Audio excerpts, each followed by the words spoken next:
Fala pessoal, tudo bem? Hoje vamos passar aqui a revisão da disciplina de Sistema de Informação Gerencial SIG da Faculdade de Nassau, período 24.2. Então vamos lá, primeira questão: quais são os fatores condicionantes na formação da estrutura organizacional? A gente tem alguns fatores que influenciam muito nessa formação da sua estrutura organizacional. Primeiro ponto, fator humano. Então existem alguns cargos que você precisa de uma pessoa mais qualificada, uma pessoa especialista. Outro ponto, o ambiente externo, né? O que é que seus concorrentes estão fazendo? Se o governo criou uma nova lei, como é o comportamento do seu cliente, se mudou. Então tudo isso pode influenciar nessa sua estrutura organizacional. Outro ponto são os seus objetivos, metas e estratégias.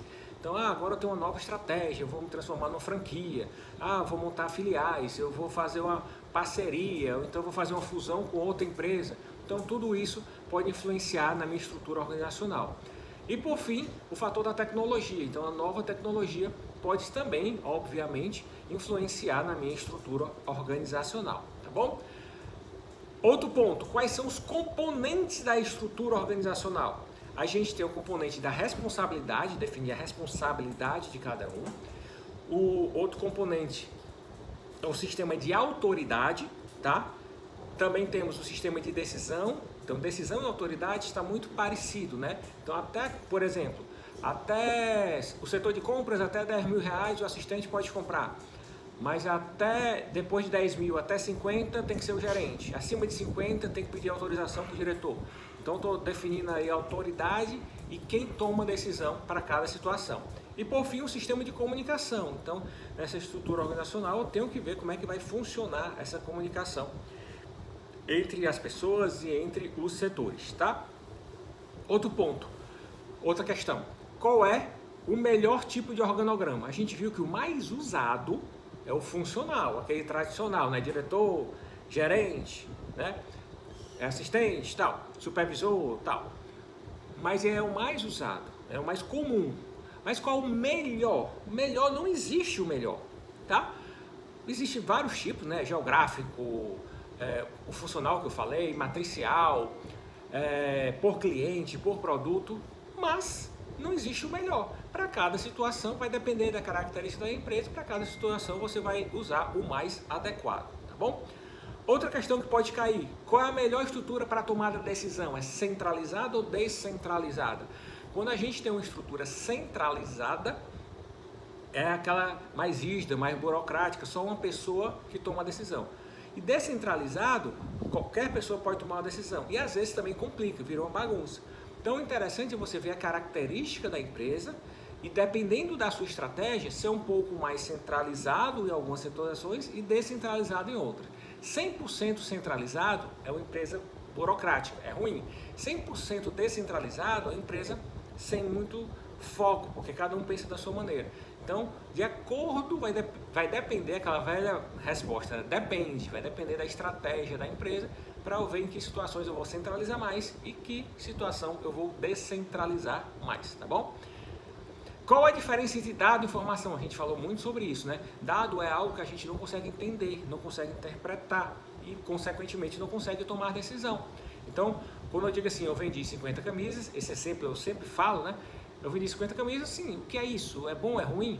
Mas eu vendi 50 camisas, mas a minha meta era vender 100, aí eu investi em marketing, no outro mês consegui vender 80, então aí aumentei minhas vendas, mas não cheguei na minha meta. Então quando eu começo a entender, começo a ter outras situações e eu consigo entender aquilo, isso se transforma em informação. Então, informação é como se fosse um dado que foi detalhado, inclusive incluindo outras variáveis, para que ele possa ser entendido e, consequentemente, tomar uma decisão. Tá bom, pessoal?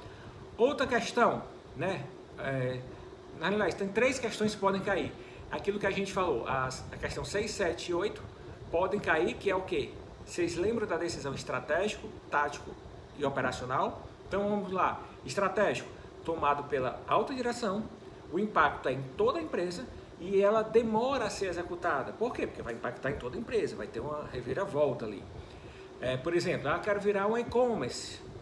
Eu quero ter várias filiais, né? Quero ser uma franquia. Então, isso vai reestruturar toda a empresa, inclusive, como a gente falou, na estrutura organizacional. tático, quem toma a decisão são os gestores, gerentes. O impacto é no setor e a tomada de decisão ali tem um prazo mediano. E o operacional, quem toma a decisão é o pessoal da operação, da execução. O impacto é numa atividade, não é nem no setor todo, é só naquela atividade. E o prazo disso é curtíssimo. Então, ó, antes quem assinava esse documento tinha que ser o diretor. Agora vamos decidir que a partir de agora é o gerente. Então não precisa esperar meses, anos, semanas. Eu posso, cara, a partir de amanhã não precisa mais do diretor, quem assina é o gerente. Então são decisões muito mais ágeis, tá bom? Vamos lá para outra questão, a 9ª questão, tá? O que é o sistema? A gente já conversou muito sobre isso. Então sistemas são partes independentes que cada um tem a sua função, mas eles se juntam em prol de algum objetivo comum. O que acontece? A empresa pode ser vista como sistema? A gente viu que sim, mas não é tão simples, né? Às vezes cada setor puxa um pouco para o seu lado e às vezes não olha para o foco maior que a empresa, tá? Então a 9ª questão é o que? É o sistema, como eu falei. E a 10ª questão, a empresa pode ser vista como sistema? Sim. E é um sistema aberto ou fechado? É aberto. Por quê? Porque ele sofre influência externa e ele também influencia o externo. Vamos lá, outras questões aqui que podem cair, né? Que é, o que significa desvantagem competitiva? É quando a sua empresa não tem algo diferencial que o seu concorrente tem. Você está em desvantagem competitiva. Outra pergunta, o que é paridade ou igualdade competitiva? É quando você tem um diferencial, mas seu concorrente também tem, tá? Então você está em igualdade, em paridade. Quando é que eu tenho uma vantagem competitiva, só que temporária? É quando eu tenho uma vantagem competitiva, mas é muito fácil o meu concorrente imitar. Não é algo raro. Então, eu criei uma vantagem. No outro dia o concorrente fala assim, eu também criei. Então você tem uma vantagem, mas é temporária, porque daqui a pouco vai virar uma igualdade, né? E a gente tem a vantagem competitiva sustentável, tá? Que é o quê? Eu tenho uma vantagem, o meu concorrente não tem, dificilmente é algo raro, ele vai ter muita dificuldade para conseguir ter o que eu tenho. Então, eu tenho uma vantagem competitiva sustentável, tá? Então, logicamente que aqui, o que eu falei aqui de desvantagem, igualdade, vantagem temporária e vantagem sustentável, eu estou falando aí de possíveis 4 questões, tá? Então, ao todo, eu coloquei aqui 14 questões. Dessas 14 questões, possivelmente vai cair, não sei ainda, mas 5, 6, 7, 10, mas essa é a base para vocês realizarem uma boa prova. Eu expliquei aqui, também vocês têm acesso ao material, né, aos slides, que lá vai fundamentar também o que eu estou falando aqui. Então, esse é o principal, esse conteúdo, juntamente com os slides, vai ser um material bastante rico para que vocês possam ter êxito aí na prova de vocês. Beleza, pessoal? Espero que vocês tenham gostado aí do vídeo, não somente para a prova, mas como uma fonte de aprendizado que vocês podem ter. Vou mandar o link para vocês e aí, na paz, fiquem com Deus e boa prova. Valeu, garotada!